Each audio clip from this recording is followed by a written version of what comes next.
कौसल्या सुप्रजा रामपूर्वा सन्ध्या प्रवर्तते उत्तिष्ठ नरशार्दूल कर्तव्यं दैवमाह्निकम् कौसल्या सुप्रजा रामपूर्वा सन्ध्या प्रवर्तते उत्तिष्ठ नरशार्दूल कर्तव्यं दैवमाह्निकम् उत्तिष्ठोत्तिष्ठ गोविन्द उत्तिष्ठ गरुडध्वज उत्तिष्ठ कमलाकान्ता त्रैलोक्यं मङ्गलं कुरु उत्तिष्ठोत्तिष्ठ गोविन्द उत्तिष्ठ गरुडध्वज उत्तिष्ठ कमलाकान्ता त्रैलोक्यं मङ्गलं कुरु मातः समस्त जगतां मधुकैटभारेः वक्षो विहारिणि मनोहर दिव्यमूर्ते श्रीस्वामि निःश्रित जनप्रियदानशीले श्रीवेङ्कटेश दयिते तव सुप्रभातम् मातः समस्त जगतां मधुकैटभारेः वक्षो विहारिणि मनोहर दिव्यमूर्ते श्रीस्वामि निःश्रित जनप्रियदानशीले श्रीवेङ्कटेश दयिते तव सुप्रभातम् तव सुप्रभातमरविन्दलोचने भवतु प्रसन्नमुखचन्द्रमण्डले विधिशङ्करेन्द्रवनिताभिरर्चिते वृषशैलनाथ दयिते दयानिधे अत्र्यादिसप्तऋषयः समुपास्य सन्ध्याम् आकाशसिन्धुकमलानि मनोहराणि आदाय पादयुगमर्चयितुं प्रपन्नाः शेषाद्रिशेखर विभो तव सुप्रभातम् पञ्चाननाब्ज भव षण्मुखवासवाद्याः त्रैविक्रमादिचरितं विबुधास्तुवन्ति भाषापतिः पठति वासरशुद्धिमारात् शेषाद्रिशेखर विभो तव सुप्रभातम् ईषत्प्रफुल्ल सरसीरुहनारिकेलपूगद्रुमादिसुमनोहर पालिकानाम् आवाति मन्दमनिलः सह दिव्यगन्धैः शेषाद्रिशेखर विभो तव सुप्रभातम् उन्मील्य नेत्रयुगमुत्तम पञ्जरस्थाः पात्रावशिष्ट कदलीफलपायसानि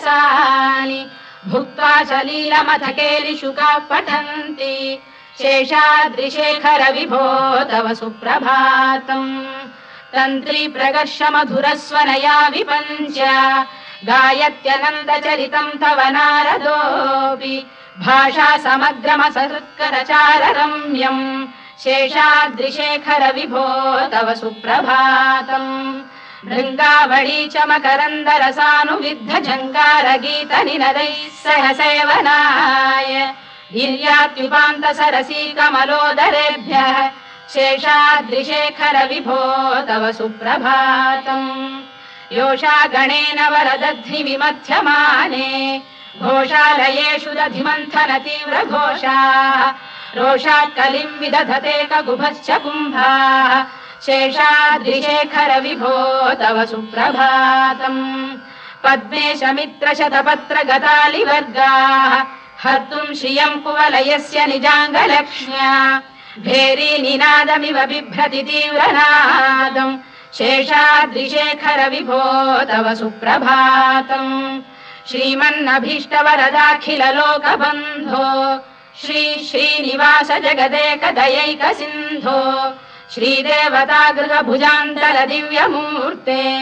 श्रीवेङ्कटाचलपते तव सुप्रभातम् श्रीमन्नभीष्टवरदाखिल लोकबन्धो श्री श्रीनिवास जगदेक दयैक सिन्धो श्रीदेवतागृह भुजान्तर दिव्यमूर्ते श्रीवेङ्कटाचलपते तव सुप्रभातम् श्रीस्वामि पुष्करिणिकाप्लव निर्मलाङ्गाः श्रेयोर्थिनो हर विरिञ्च सनन्दनाद्याः द्वारे वसन्ति वरवेत्र हतोत्तमाङ्गाः श्रीवेङ्कटाचलपते तव सुप्रभातम् श्रीशेषशैल गरुडाचल वेङ्कटाद्रिनारायणाद्रिवृषभाद्रिविषाद्रिमुख्याम् आख्यां त्वदीय वसतेरनिशं वदन्ति श्रीवेङ्कटाचलपते तव सुप्रभातम् सेवा परा शिव सुरेश कृशानुधर्म रक्षोऽम्बुनाथ पवमान धनाधिनाथाः बद्धाञ्जलि प्रविलसन् निज शीर्षदेशाः श्रीवेङ्कटाचलपते तव सुप्रभातम्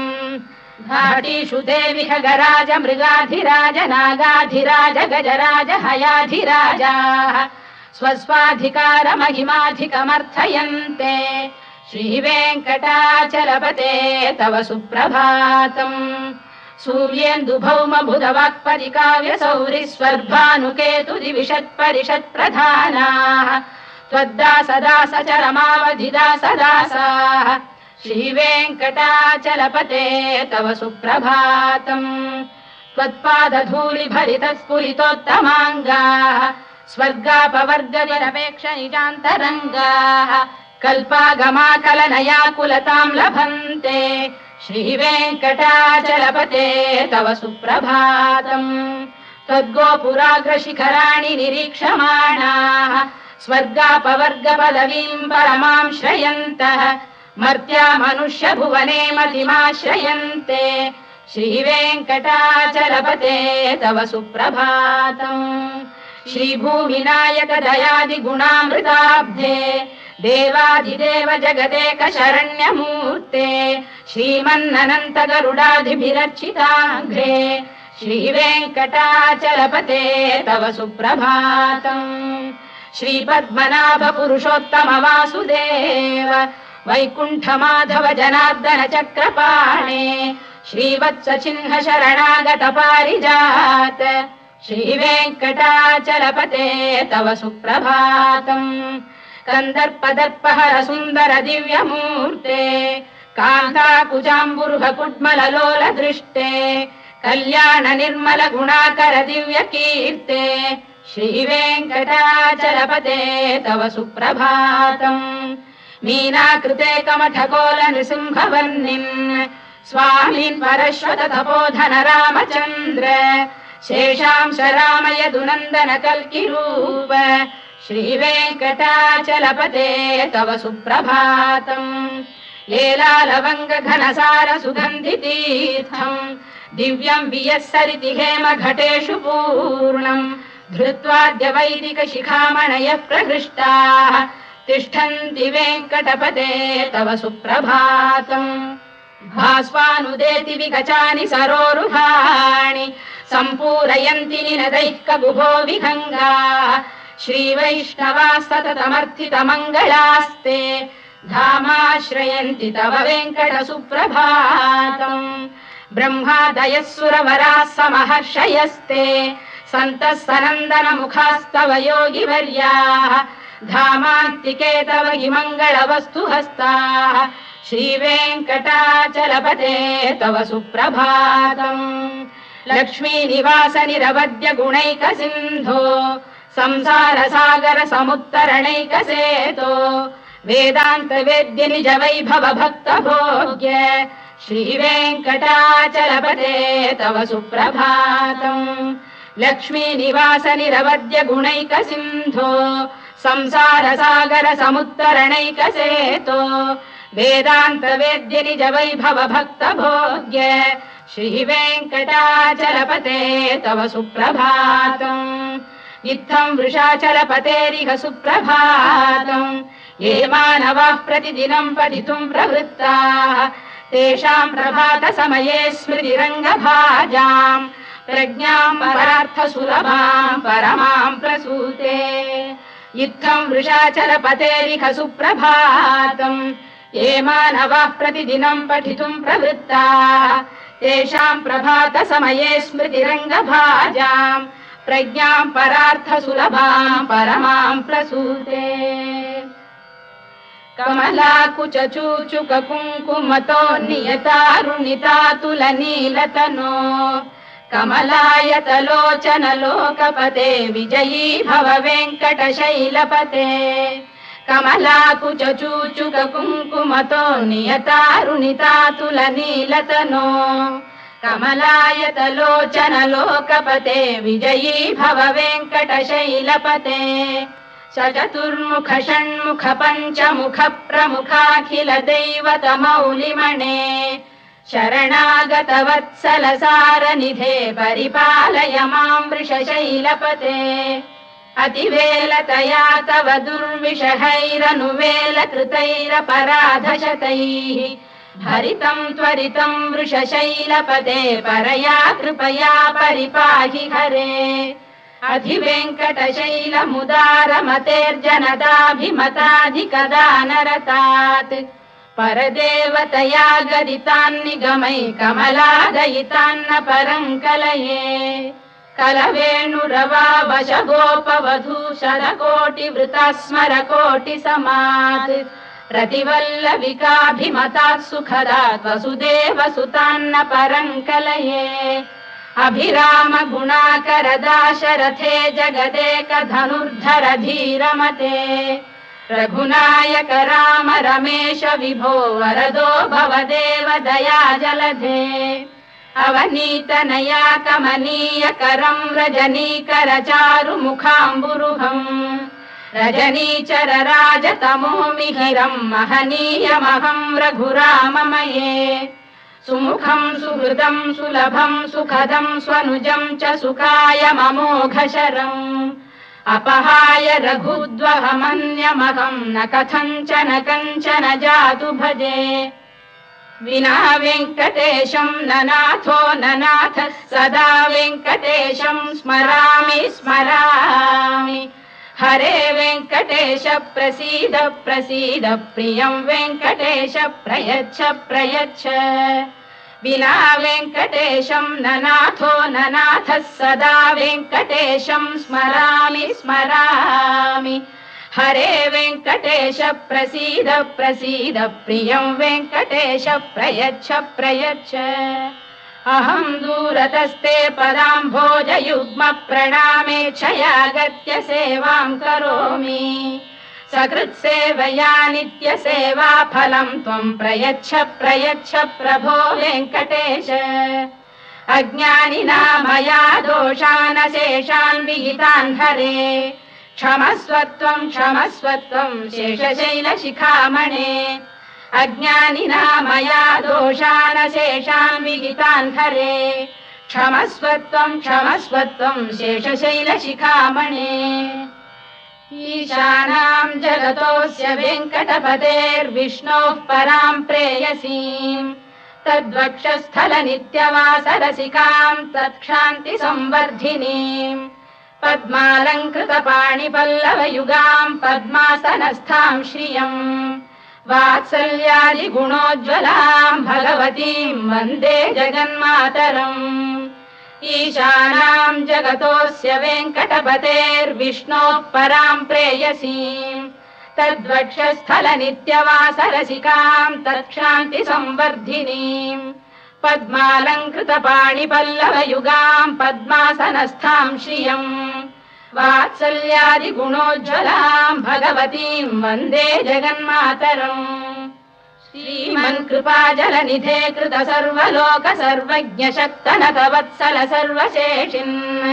स्वामिन् सुशील सुलभाश्रित पारिजात श्रीवेङ्कटेश चरणौ शरणं प्रपद्ये श्रीमन्कृपाजलनिधे कृत सर्वलोक सर्वज्ञ शक्तनत वत्सल सर्वशेषिन्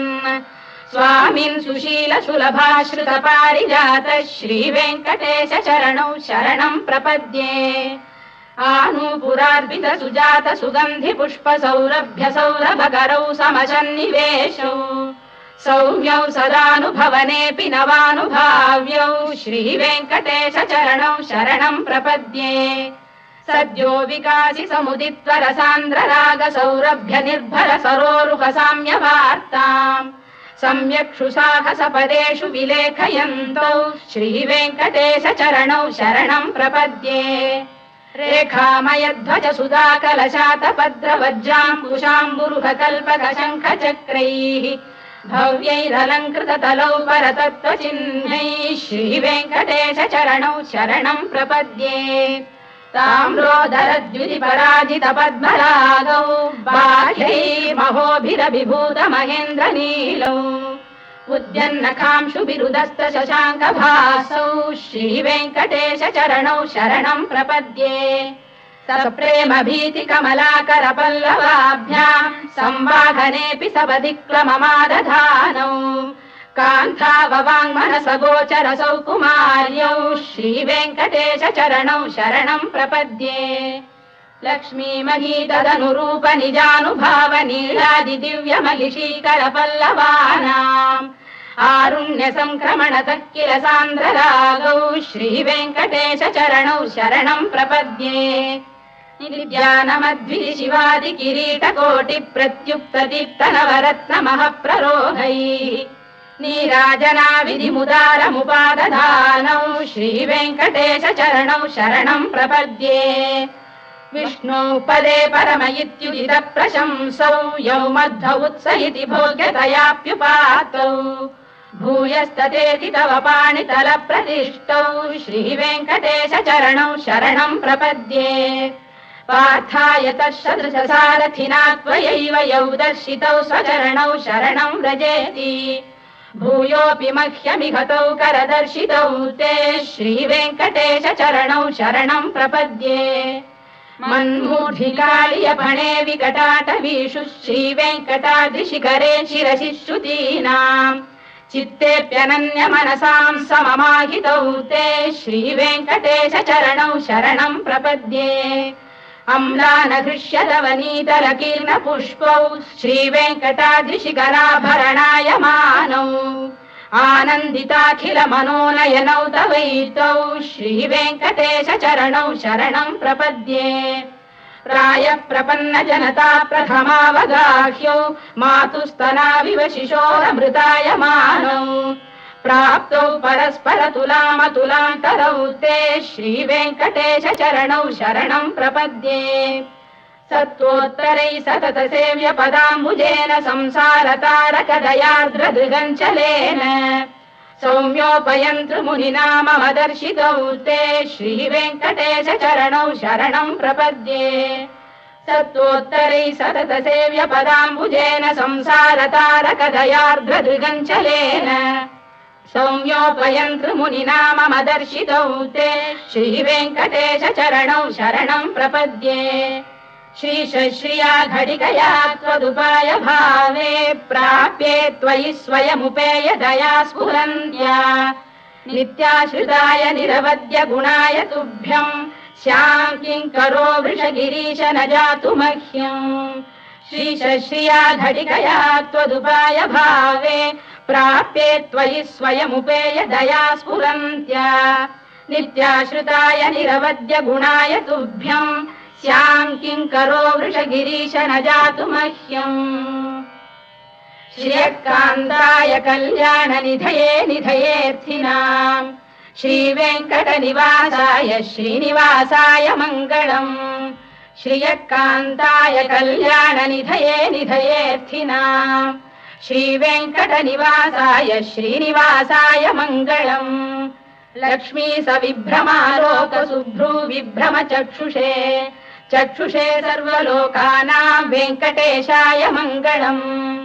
श्रीवेङ्कटाद्रिशृङ्गाग्रमङ्गलाभरणाङ्ग्रये मङ्गलानाम् निवासाय श्रीनिवासाय मङ्गलम् सर्वावयव सौन्दर्य सम्पदा सर्वचेतसाम् सदा सम्मोहनायास्तु वेङ्कटेशाय मङ्गलम् नित्याय निरवध्याय सत्यानन्द चिदात्मने सर्वान्तरात्मने श्रीमद्वेङ्कटेशाय मङ्गलम् स्वतः सर्वविदे सर्वशक्तये सर्वशेषिणे सुलभाय सुशीलाय वेङ्कटेशाय मङ्गलम् परस्मै ब्रह्मणे पूर्णकामाय परमात्मने प्रयुञ्जे परतत्त्वाय वेङ्कटेशाय मङ्गलम् आकालतत्त्वमशान्तमात्मनामनुपश्यताम् अतृप्त्यमृतरूपाय वेङ्कटेशाय मङ्गलम् प्रायः स्वचरणौ पुंसाम् शरण्यत्वेन पाणिना कृपयादिशते श्रीमद्वेङ्कटेशाय मङ्गलम् दयामृततरङ्गिण्यास्तरङ्गैरिव शीतलैः अभाङ्गैः सिञ्चते विश्वम् वेङ्कटेशाय मङ्गलम् श्रद्भूषाम्बरहेतीनाम् सुषमावकमूर्तये सर्वार्तिशमनायास्तु वेङ्कटेशाय मङ्गलम् श्रीवैकुण्ठविरक्ताय स्वामी पुष्करिणीतटे रमया रममाणाय वेङ्कटेशाय मङ्गलम् श्रीवैकुण्ठविरक्ताय स्वामी पुष्करिणीतटे रमया रममाणाय वेङ्कटेशाय मङ्गलम् श्रीमत्सुन्दरजामातृमुनिमानसवासिने सर्वलोकनिवासाय श्रीनिवासाय मङ्गलम् मङ्गलाशासनपरैर्मदाचार्य पुरोगमैः सर्वैश्च पूर्वैराचार्यैः सत्कृतायास्तु मङ्गलम्।